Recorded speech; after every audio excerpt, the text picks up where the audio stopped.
What's up, everybody? Mr. E here, Midnight Sun Music as we venture forth, coming for review number 3. And today we're going to be looking over Worm's Purple Blankets that was just shortly released this month, I believe on the 13th. I'm trying a new camera angle out as these evolve. I'm just going to try to keep flushing out all the other stuff that I think can just add to the production quality and stuff like that. So, yeah, let's just get right into it, man. I did another take of this and I just didn't think it was good enough. I was on my fucking medication and stuff like that. And I just didn't think it was good enough. So I'm here again, trying it again, and hopefully this time it goes a lot better. Yeah, so you know how I start these off. I like to give a little bit of backstory. Worm is the creator of Vile House Records. Yami Jamie, that's under Midnight Sun Music, is under their label as well right now, under the moniker Kiddo D. And I kind of met Worm through Kiddo D. Man, it must have been a couple of years ago now.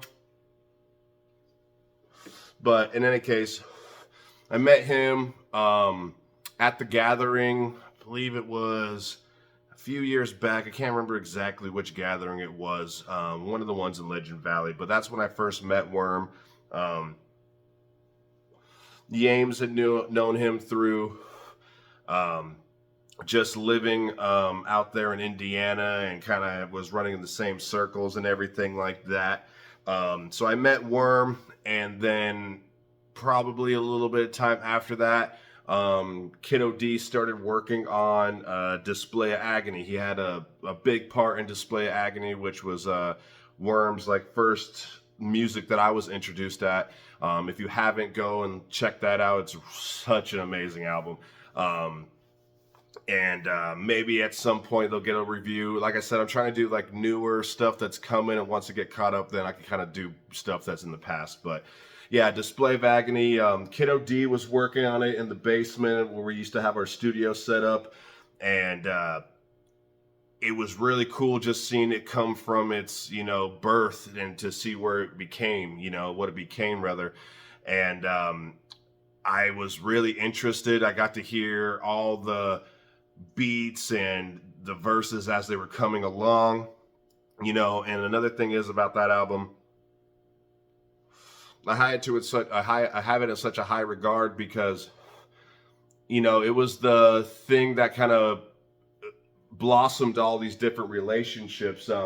I had already known people like Odd Prophet and Doc Gruesome, who are also on the album.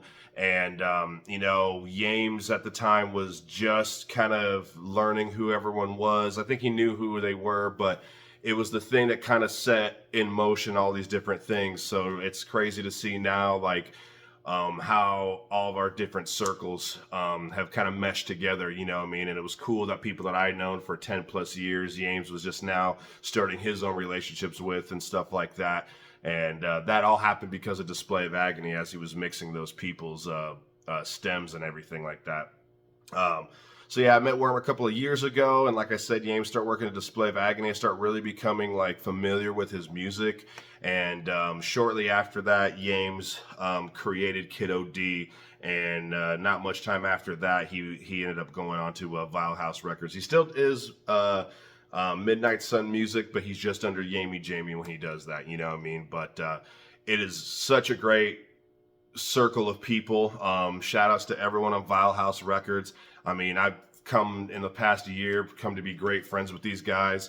It must have been a couple of months ago when Yames and Worm were on the Double Cups and Demons tour for Cody Manson. They were able to stop back by. We got to kick it again, and so I always love seeing my brothers, man. So that was such a great thing. And yeah, I start becoming familiar with his music. Me and him have some music in the works, so be on the lookout for that when it drops.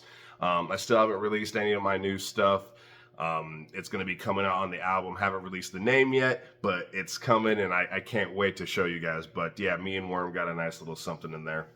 If you haven't, you can go look on Spotify or all the digital platforms for Sherm. It's Kiddo D, myself, Odd Prophet, and Worm, and it's a dope song. I was honored to be a part of it. And again, it's funny that just him working on a Display of Agony kind of snowballed into all of this, and we're working all together a lot of the time and everything like that, you know. So shout out to everyone on Slaughter Visions, Vile House, you know. Um, After meeting Worm, um, I really was interested in getting a track with him, but I didn't know. I wanted it to be kind of something different. I mean, our music's slightly different in how our delivery is and everything like that. So I'm really blessed that I finally got him on a Mystery track, and it's amazing. Um, Also, since I'm here, kind of didn't think about it. Make sure you go to the Vile House Record Shop and catch you some Vile House merch. This is some fresh stuff I was able to pick up from them when they came and visited me. I mean, the quality is amazing. They're having always all kinds of cool stuff. So make sure you go there and check it out, man. It's great. They have great merch. The way they run stuff over there at Vile House is amazing, second to none almost. Yeah, Purple Blankets, you know, he had given me a sneak peek of the album knowing that I was going to do this review. And so the original plan that I thought was I was going to release it around the time that the release came out. I was kind of didn't know if I should do it before or after the album dropped. And again, the take that I did before this just wasn't good enough for the album. I felt like I was a little bit all over the place, as I always am, but just too far. The energy wasn't there, so I really wanted to make sure that I did a good take, you know. So yeah, Purple Blanket's still available. Go cop it. Go listen to it, whatever you need to do. It's such an amazing project, man, and I can't wait for the next one. So we'll get into it a little bit here. First, I'm going to say that what makes this is also special is, though Kiddo D had a lot to do with Display of Agony as far as like producing and engineering and stuff like that, all the beats on this record are all produced by Worm, and he has a special sound that caters to him so well, and so it's nice to see that it's a whole project of him. It's a really short project. It's about 5 tracks, but like I said, everything on there is great. So all the tracks are produced by Worm. It's got a mix of like industrial, hip hop, some trap, horrorcore sounds on there. It's not really a concept album, but it does have like an underlining theme. A lot of it talking about like, from my interpretation, talking about like the gates of heaven, what it could be, and like I said, it's not so straightforward. But if you're listening to the record, you're kind of catching all the innuendos and everything like that he's saying within all the project there. So track one is Away Team featuring Undead Ronan, who is also a Vile House artist, and I really look forward to working with him in the future as well. I have a track in mind, but it's not going to be on this upcoming album of mine that I got coming out. But Undead Ronan, you know, the thing with Undead Ronan is that he's really known, well, at least where I know him, is from his extremely talented chopping. And it was nice to see him on a record where, not necessarily not because he wasn't chopping, but something where he was trying to fit Worm's album a lot, you know what I mean? So it was like a side of Undead Ronan that I'd never seen. So that was really great. The track starts off with a sample, and it's reminiscent of like Display of Agony with all the different samples he has in there and stuff like that. A lot of these songs don't even have choruses. They're like led by this sample, and it really sets the tone for the album, you know. In the sample, it talks, it's a woman talking, and she's kind of asking you what you believe blessings are, you know, what a blessing is. And at one point she says, you know, blessings could be this or that. One of the things she says on there was wishing someone a happy birthday. And that's like one of the first things that you hear on the record. I thought that was really dope because the record came out on Worm's, I believe it was 24th birthday. If I got that fucked up, my bad, Wormy. But yeah, it was just cool that I thought it was just like a little detail that even if it wasn't intentional, I thought it was really dope that the record came out on his birthday and it's talking about wishing someone a happy birthday on there and what do you believe an actual blessing is. And go listen to the record if you want to kind of hear more that I'm talking about. Usually I really kind of wanted to find a way to be able to play the music as I'm doing these, but I'm afraid that it's just going to demonetize the videos. And also I want you to be able to hear the tracks as they're supposed to be heard. So that I kind of voted against not doing that, you know. So I'm hoping that these give you inspiration and the want to go listen to these songs and everything. And like I said, it starts off with the sample. It has a big climax in the sample where the beat kind of drops, or the instrumental. It's very eerie. Everything Worm does, especially in Display of Agony, and that's why I said it was like there was remnants of this, is it's all cinematic. It almost feels like you're in like a horror movie, you know what I mean? It peaks at the sample and then it goes right into the beat, and it was just really great. It's hard hitting. It sets the tone for the rest of the album. It's the first song you're hearing, so it sets it really well. Even in the sample, that was another dope thing I wanted to say in here. There's a part where it says to the left, to the right, to the left, to the right, and I think it's like right before the bass drops in. He did a good job of panning, you know, to the left, to the right. So when you're listening on your headphones, which is I always recommend that to be the best way to listen to this album, is it was just a nice little detail, you know what I mean? When people do stuff like that, it makes you really engaged into the music. It's not just you're hearing stuff all the time. It kind of takes you into the world, you know what I mean? And again, so Worm has his first verse, and it's very much Worm style. His voice is great. The way he lays his vocals is so great. The next verse on there is Undead Ronin, and again, without the chopping, he's really complimenting Worm very well, with a slower, like sinister type of flow. And it's nice to see that when Worm gets you on a project, he almost brings you into his world and makes you adjust and adapt. And it wasn't something where you're hearing Undead Ronin and you're kind of expecting like a crazy chopper verse, and you kind of get something, at least for what I know him as, something different. It's like really refreshing. So I like when people kind of have to go out of pocket from the norm and do something, you know, take a hard left and do something else. But the way he did it was just amazing. And again, the whole first song is just like, it just sounds like a horror movie. There's all these nuances and everything like that that are just kind of creepy and eerie. And it's kind of hard to do that in a horrorcore-esque type scene where, you know, it's not so choppy, stabby, you know what I mean? Where it makes it actually creepy. It makes it actually scary, you know what I mean? There's build up to the beat that just like really makes you lost within the track. So that's track number 1, Away Team. It was really dope. Again, this is all on all digital platforms at this time. Still available. I know that he did a really dope pressing of these vinyl records, and I'm not even sure if they're still available, but if they are, go get you one. The artwork alone within is just amazing. Track number 2 is a track called Snack Pack. This one still has the eerie feel within the instrumental, but it's a little bit more spacey. It's a little bit more, it's not as tight in the sense that it kind of lets you wander off in the beat a little bit more. When Worm comes in, he has a really dope line that I wanted to highlight. He says, if you want to let go, I could show you the ropes.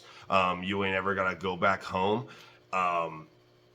Or you ain't ever gonna go back home. I thought it was really dope saying if you wanna let go, I could show you the ropes. Like basically, I could show you how to do it, or a more like a suicidal reference of like showing you the literal ropes. You know what I mean? I just thought that was like really well placed. I thought it was a cool double entendre that he did. There's another line in there that says purple satin to cover up the atrocities. That was really deep, considering that you'll find out later in the record that purple blankets are what the some of these bodies were covered in and everything. They're almost like a shroud on these guys, and it was cool to see that he kind of carried that into it. So just like this portrayal of like the casket with like purple satin to cover up the atrocities. I really liked it because it was something where you're taking something really soft and like velvety, and it's to cover up all the bad shit, you know, which may also be another double entendre with like we tend to cover up our you know, it's like wearing a smile when you feel hurt inside or something like that, where it's like kind of covering it up. All you're seeing is the purple satin, so that your eyes don't go straight directly to the bad things that have happened in life, you know. And again, these are all just my interpretations. I had even thought about getting in contact with Worm to kind of ask him some questions, but I thought maybe it would take away from my experience of listening to the record if I had like straightforward answers. And so I'm kind of just going into this, you know, art's, you know, interpreted different by everyone, and this is how I chose to interpret it, and I think I did a pretty good job, but I really enjoyed it. You know, let's see here. Again, it's sample heavy. I don't know where they're getting the samples or how he chose them or anything like that. I didn't do the homework as to show where they got the samples from, but I really liked this one where it, there's a line in there that basically is touching to the point that it says, you know, nowhere in the Bible does it describe that the angels had wings on their back.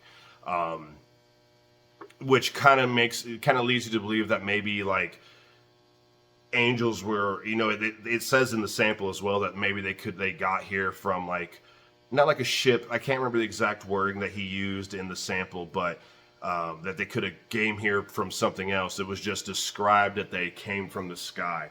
And so it kind of led me to believe that maybe the angels are referenced as more of like an alien type of a thing. And if you're familiar with all the promo that came out with it, you'll notice the big alien guy in the purple suit and all purple. A lot of people changed their Facebook and IG profile pics to this kind of other being.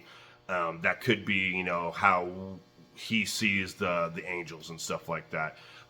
So I really did like that because it was a thing where, you know, they could have flown here on a ship or something to that effect. It also says in there that the heavens are a workstation that sits above humanity. So maybe that's like some type of like mothership, or it's a thing where when you pass away, you actually ascend to the next level of consciousness or something like that, and that the heavens could be something more, you know, more spiritual. Or if you're going back to the alien thing, then maybe it's literally like we're test subjects of this like higher power, or like a different species and stuff like that. Like we're kind of like, I always thought of it like maybe we're like test tube babies or like a science project, you know what I mean? So it was just the way he has the sample in there is just really cool. It makes you think of like all these possibilities and everything like that. So that was really nice. Touching, let's see here. Sorry, I'm reading these notes as I'm going on. Oh, it also touches on touching on what the gates of heaven are and how we could get there. So it might be a thing where, you know, again, that you die and you ascend, or maybe it's a thing where we're like chosen and certain people are chosen, and that would kind of give off the reference of like a heaven, how you only get to heaven if you're a nice person or something like that. But this could be another scenario where maybe only the chosen ones are taken up to the said workstation or anything like that, you know what I mean? The track itself, again, it just carries on, leading you, when you're listening to the samples, it's almost like a nice break that there's no straightforward thing, and it's kind of eerie. Oh shucks, my light just went off.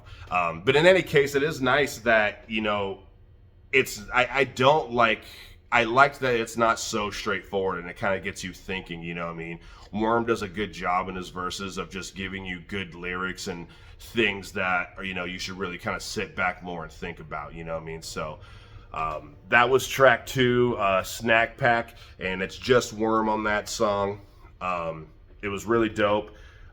It's different from track 1. All these songs are different from each other, but at the same time, they're tied in from their feel and the different things that he added within the instrumentation. You know what I mean? Track 3, we got Decades featuring Coolyon and Ned Bundy. I forgot to write it in my notes, but I believe Coolyon is on Vile House. I'm not 100% familiar with Ned Bundy. I'm not 100% sure on that. But Coolyon I know is on Vile House, or I assume, or I'm pretty sure. I didn't go back and add it into the notes. Let's see here.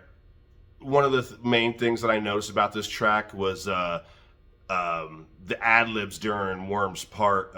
They're very subtle and soft when you're kind of getting this more of aggressive flow from him. And it's just a nice contrast. You know, it's not just like screamo or anything like that. It was like a nice thing that would like add it, that like brings out the verse, because the ad-libs are kind of softer and they're more subtle. You know what I mean? I really enjoyed that. Let's see here. Oh, the instrumental also has that old like record effect on it that like adds to the eeriness, that like that crackling of like the vinyl record. That was really dope. It's used very well, where it's not like annoying like in your ear when you're listening to it. It's just you could barely hear it, and it kind of does add to this like, again, like more eeriness of this whole project really as a whole. Let's see here. Yeah, and Coolyon, Ned Bundy really did kill it. It's one of those situations where I've said this on the past review, where if these guys weren't on it, I know Worm would have been able to do a good job by like keeping the record going, but they did a very good job of complementing the track, and I don't know if it would be as good without these two on it. And I wasn't very familiar with Coolyon or Ned Bundy, and the way they spit their stuff wasn't really at all like how Worm spit his stuff, and at the same time, you could tell that they fit the track. It's not just like you're hearing it and like, oh, there's some random people on this or anything like that. And they did a really good job. I think they knew the importance of like what Purple Blankets meant to Worm, because I know it's a very personal project for him. I know that he holds it in high regard himself. So to hear them on there spitting their stuff was really great. Yeah, I like that track. I usually do a top 10, or excuse me, a top 3, but since the project is only 5 tracks long, I'm just gonna go in when we get to it to my favorite track, just because they're all really good. And again, if I do a top 3, that's not to neglect or shade any of the other tracks. These are just the ones, or this one when we get to it is just happens to be my favorite, and it hit me a certain different way. So I don't want to act like these other tracks aren't good. But the one that's coming up here in a couple of tracks is going to be my favorite. But if I was doing a top 3, it was really hard to pick between this one and my favorite track. Track 4, I've seen everyone kind of really bigging this track up just for the name of it. Hail Bop Hoedown, featuring Death of Dane, who's also a Vile House artist on there, and really super dope. Hail Bop Hoedown's got to be one of the greatest names of a track, you know what I mean? It's so random, but it does fit the song. It's not one of those things where you're listening like, why the fuck did he call it that? It's like, it fits the song, where you kind of hear it and you're like, okay, this is a perfect name for this type of a track. This one's a little bit more upbeat than the previous tracks done. It's kind of done in a funk matter, PHONK, where it's like you get the vocals on it for the verses are like, they sound like kind of like that Chop and Screwed-esque type of stuff, where it's like the really deep vocals, and it was really cool how he added it there. It's also refreshing after you're getting these other tracks that are just basically Worm on his, patented sound, and then he kind of comes in with a more upbeat not poppy, but just like more upbeat, but it's still hard as hell when you get that, like those deep vocals that was really added on there. Um, Again, it's more of like a vibe track. It's not so much about the lyrical content. So you're not trying to, like, with the deep vocals, you're not trying to search for like the lyricalness of it. You're just kind of like, it's a great song to like ride around to for sure. You're not getting these like, it's not really so much about the bars. It's more about a vibe and everything like that. So you don't catch yourself trying to like, what is he saying or anything like that. It's like, you're just really enjoying how it was all done. You can still hear the lyrics and everything, don't get me wrong, but it is just nice to hear how they added to the beat. The bass is like really hard on this one. I would love to hear it on some, I haven't done the car test yet, but I'm sure it just like thumps in the car. And again, it's refreshing that it's something different than the other guys. And again, all the other tracks are different from each other, but as far as he was able to place a track in there that is more vibey. And so you kind of you're not getting like burnt out on anything. You know what I mean? It kind of is like a refreshing thing. Sorry about that. The fixtures in my garage are old and the bulbs are a pain in the ass to get because they're such old fixtures. So, yeah, track number 4, Hail Bob Hoedown featuring Death of Dane. Really dope. I highly recommend that you listen to that one in your car. It's such a vibe. Let's get into track number 5, which is the final track of Purple Blankets and my personal favorite.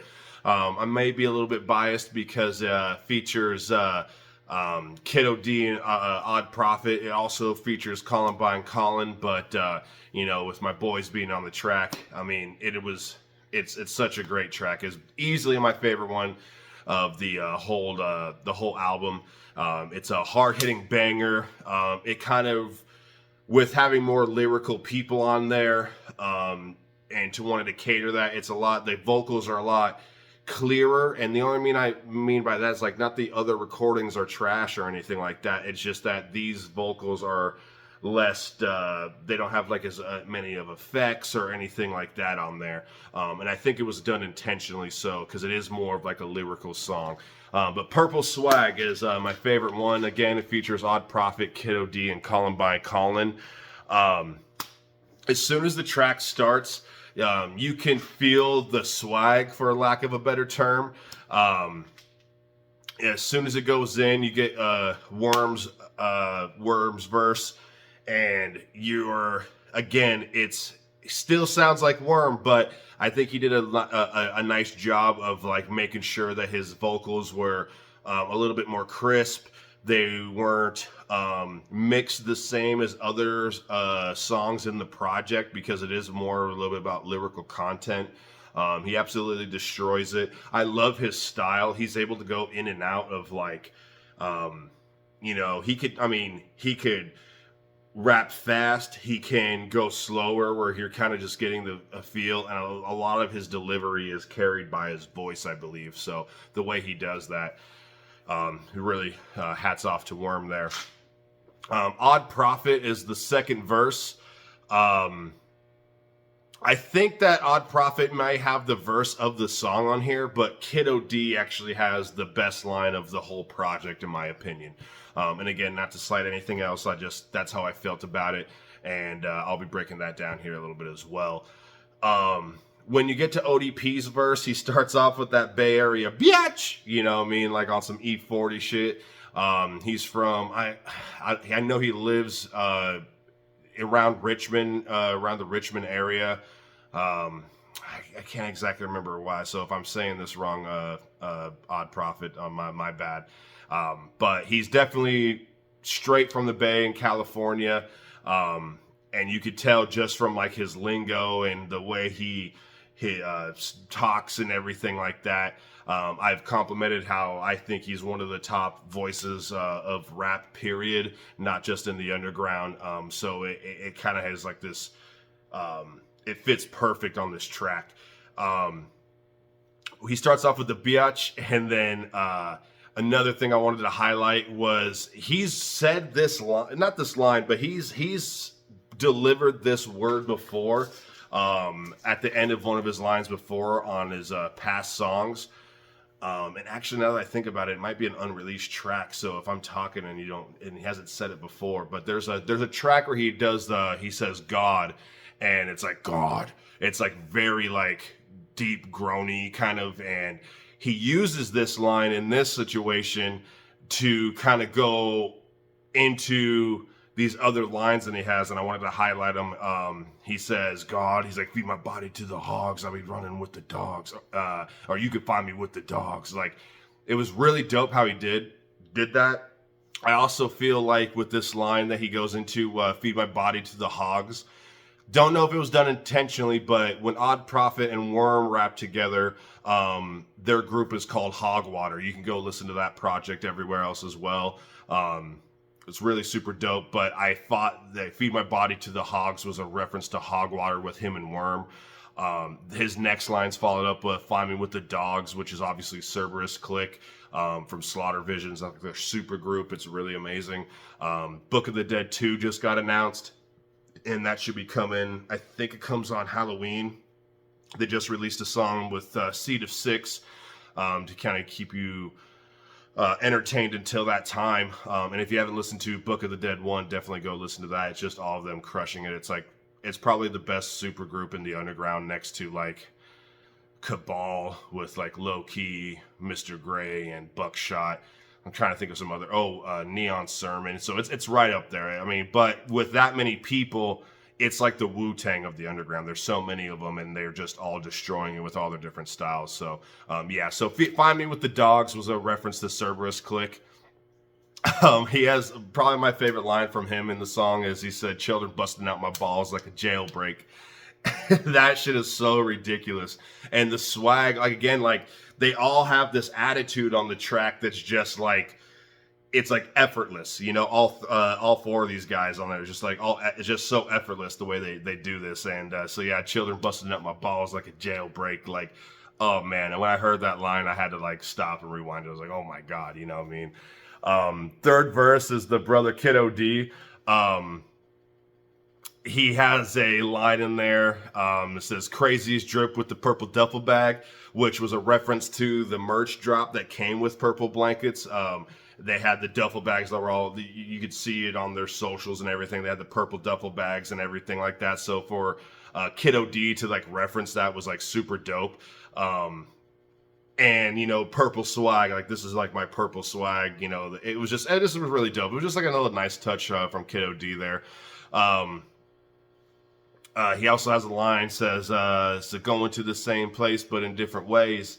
And I really thought that it was like, hey, we're both ending up dead, but like I'm going to like probably fucking murk you, and I'm taking my way out either from old age or some other thing. But it was just like a nice little line that I liked that he said. The best line, well, I would say the best two bars. It's one line that I'm really specific on, that specifically, but it's followed up by, it's set up from this other line. So he says, see me sitting in the gurney with a matching outfit, thinking what a waste. That's a cold ass body with some great taste. Such a stupid line, such an amazing line. With him just referencing that he has all the purple swag on. See me sitting on the gurney with the matching outfit, thinking what a waste. And then he says that's a cold ass body with some great taste.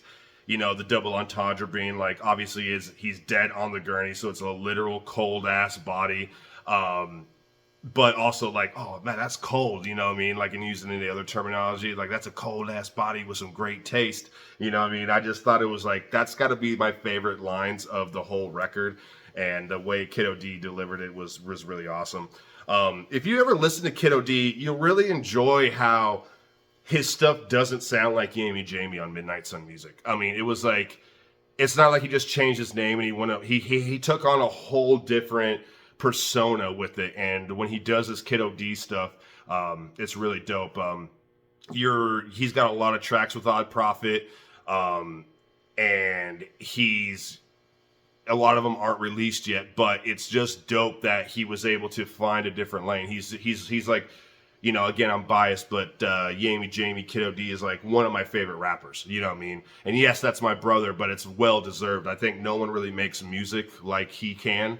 And I always tell him he's like the Rick Rubin of the underground. You know what I mean? He's one that could facilitate. He's at this point recorded and done engineering on so many people in the scene at this point, whether it was like collabo tracks, people reaching out to him just having. He's also, speaking of which, since we're on the subject, you can get beats from Worm, you can get beats from Odd Prophet, you can get beats from Kiddo D, and I highly recommend it. On my next project, I got I don't have a beat from Worm yet, but I might have to pick one of those up. But I got a lot of production from Odd Prophet and Kiddo D on there.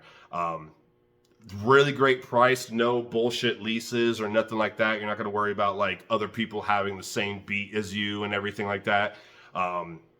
They'll stem you out. They get all the stems and everything coming your way if you need it. So yeah, definitely hit all these guys up if you need production or anything like that. So yeah, again, that's a cold ass body with some great taste. That shit just got me.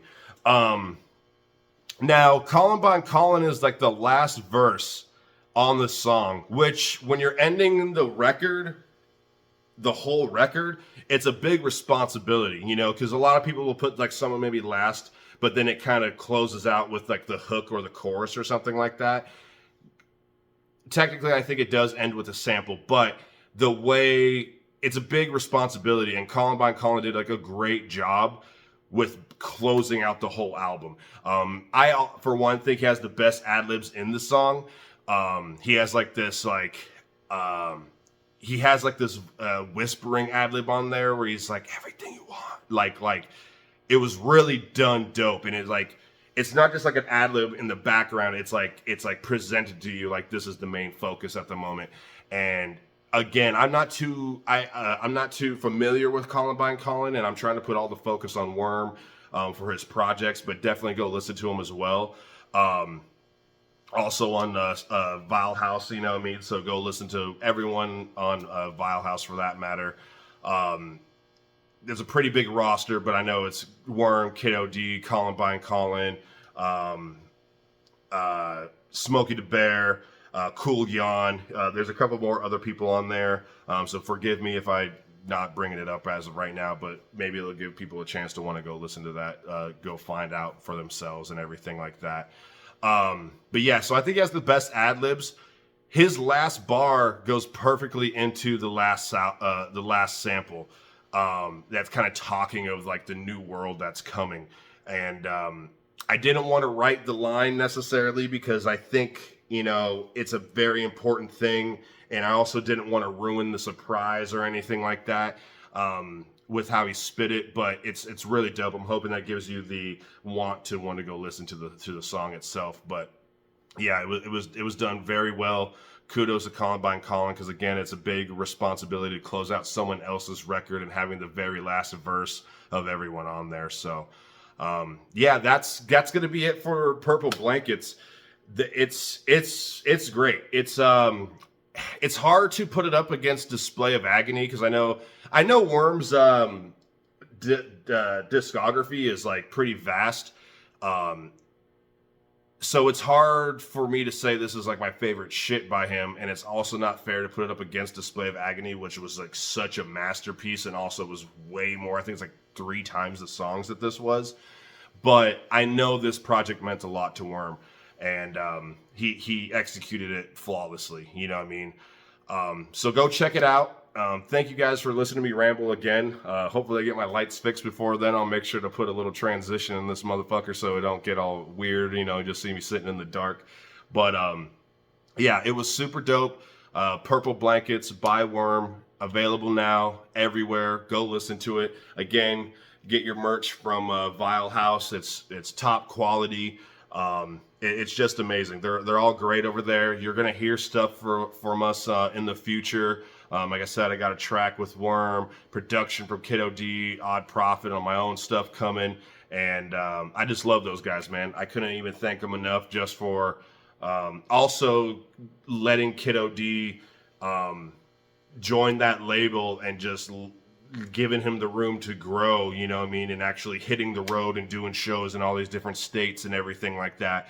and they, I mean, they're everywhere. I don't know what their next venture is, but I know that they were, like I said, they were just on the Double Cups and Demons tour with Cody Manson, and I'm sure that you'll be seeing shows being lined up here.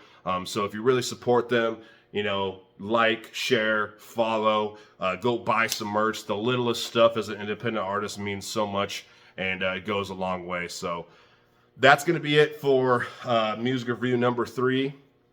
Number 4 is going to be coming out. It will be Eric Dutton's How Am I Alive, which I am featured on, so that's going to be a great Midnight Sun Music's own Eric Dutton. That will be out in a couple of days, so you'll be able to see the next review coming out shortly after that.